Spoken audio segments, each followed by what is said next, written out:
Eu queria rapidamente falar da relação entre a derivada da f como transformação linear e a derivada direcional com respeito a um vetor v, né?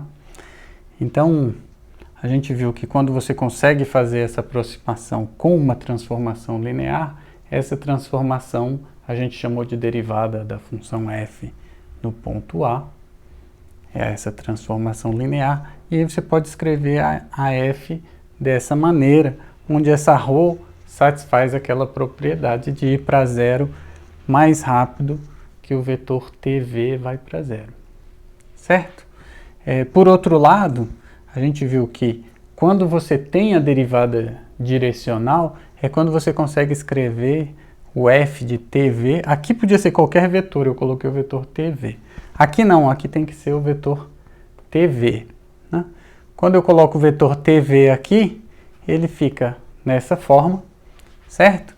É o valor do f de a mais t vezes a derivada direcional, que é aquele vetor que mostra a velocidade, que a função varia quando você anda, que é o que você está fazendo aqui, ó, andando, passando pelo ponto A, em linha reta com velocidade constante igual a v, né? Então a velocidade que a função f vai variar do lado de lá é esse vetor, que é a derivada direcional, e você consegue aproximar f dessa maneira. Esse ρ e esse ρ são coisas diferentes. Esse dali de cima, ele satisfaz o seguinte, esse daqui, ρv de t, se você dividir ele por t, ele vai para zero quando t vai para zero. E esse aqui de baixo, ρ, do que tem aqui dentro, isso dividido pela norma de tv, isso vai para zero quando esse vetor tv vai para zero, certo? Agora, se o vetor v tiver fixado, você dizer que tv vai para zero e você dizer que t vai para zero é a mesma coisa, né? A menos que o vetor v já seja o vetor zero, aí não tem nada o que fazer aqui, porque aí vai ficar f de a igual a f de a mais zero, né? Mas se o vetor v não for o vetor zero, dizer que tv vai para zero e dizer que t vai para zero é a mesma coisa. Então, a gente até poderia excluir isso daqui, não? Essas coisas estão mais ou menos parecidas, né? Então, eu estou assumindo duas coisas aqui. Que a f tem derivada direcional no vetor v. Se isso acontecer, você pode escrever assim, com essa propriedade. Por outro lado, se você conseguir escrever assim, com essa propriedade, significa que a f tem derivada direcional na direção da velocidade v, né? Por outro lado, se você consegue escrever assim, é porque a f tem derivada como transformação linear, tem derivada no ponto A, né? Se você consegue escrever assim, então ela tem derivada. Se ela tem derivada, você consegue escrever assim. A mesma coisa aqui em cima. Se você consegue escrever assim, então ela tem derivada direcional. E se ela tiver derivada direcional, é porque você consegue escrever assim. Essa ρ tem que ter essa propriedade aí de que ela vai para zero mais rápido do que o t vai para zero. Certo? O que eu quero mostrar para você? Que quando a função é diferenciável no ponto A, quer dizer, quando existe essa derivada como transformação linear no ponto A, esse carinha aqui é exatamente esse aqui, certo? Primeira coisa, como essa transformação é linear, esse t de v você pode pegar e colocar o t para fora aqui, né? Fica assim, t vezes o vetor tv. O que eu quero concluir? Que esses dois caras aqui são iguais, ó.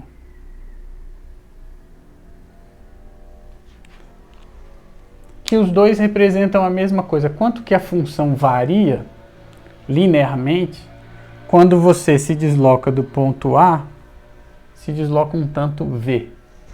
É isso que isso aqui representa. É isso que isso aqui representa. Certo? Então,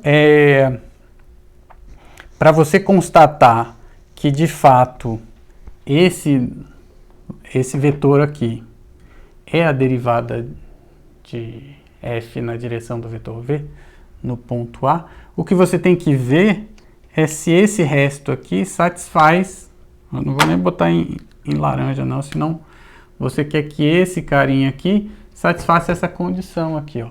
Então a gente vai calcular isso, ó, ρ de TV e dividir por T. A pergunta é, será que isso aqui vai para zero quando T vai para zero? Perguntar isso é a mesma coisa que botar valor absoluto, módulo em tudo quanto é lugar, né? Certo? E aí, olha só, eu ainda não sei se isso vai para zero ou não. Mas se você multiplicar aqui, ó, por esse número, assumindo que o vetor v não é o vetor zero,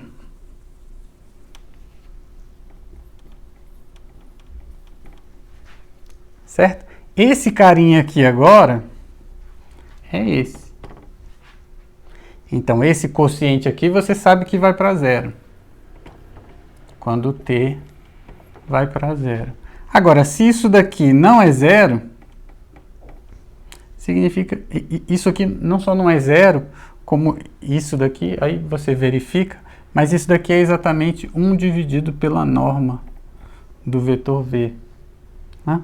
Porque esse t ele sai em valor absoluto, aí você corta, fica isso daqui. Então isso aqui é uma constante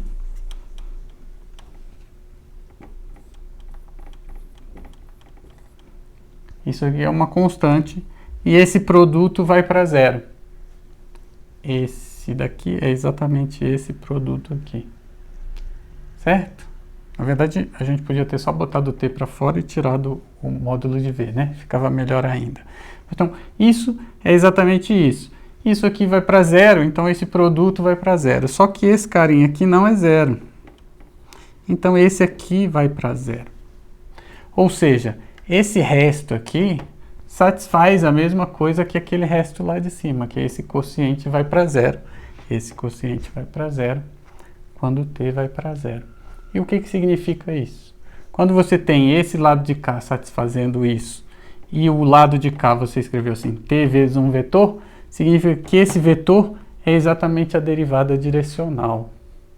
Certo? Então, na verdade, quando a gente consegue escrever essa aproximação linear, que é a derivada da função f no ponto A, a gente tem uma maneira de calcular essa derivada direcional, essa transformação linear, né?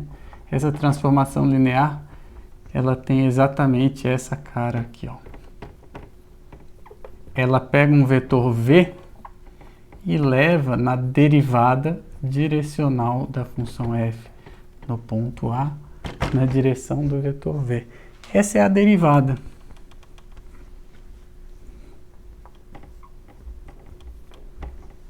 Certo? Então, às vezes você tem as derivadas direcionais, mas a aproximação por uma transformação linear não funciona.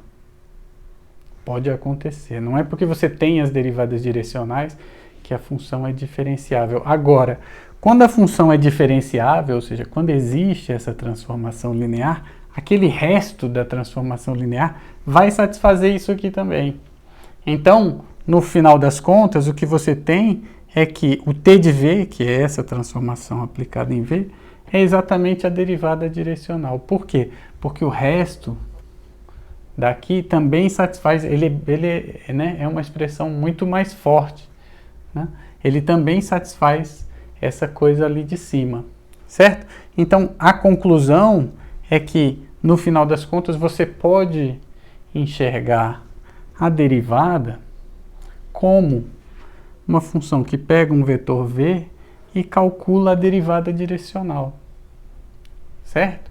Nem sempre isso daqui, eu poderia falar dessa função aqui, ó, pega o vetor v e calcula a derivada direcional, mas nem sempre essa função é linear, certo? Agora, quando tem a derivada, quando existe a transformação linear, o valor dela é exatamente esse carinha aí, ok? Então essa é a relação entre a derivada como transformação linear e a derivada direcional. E quando eu digo direcional é como se fosse um vetor velocidade, não tem esse negócio de só vetor unitário, né? Se você usar só vetor unitário, isso aqui não vai estar definido para todos os vetores, só para os unitários, certo?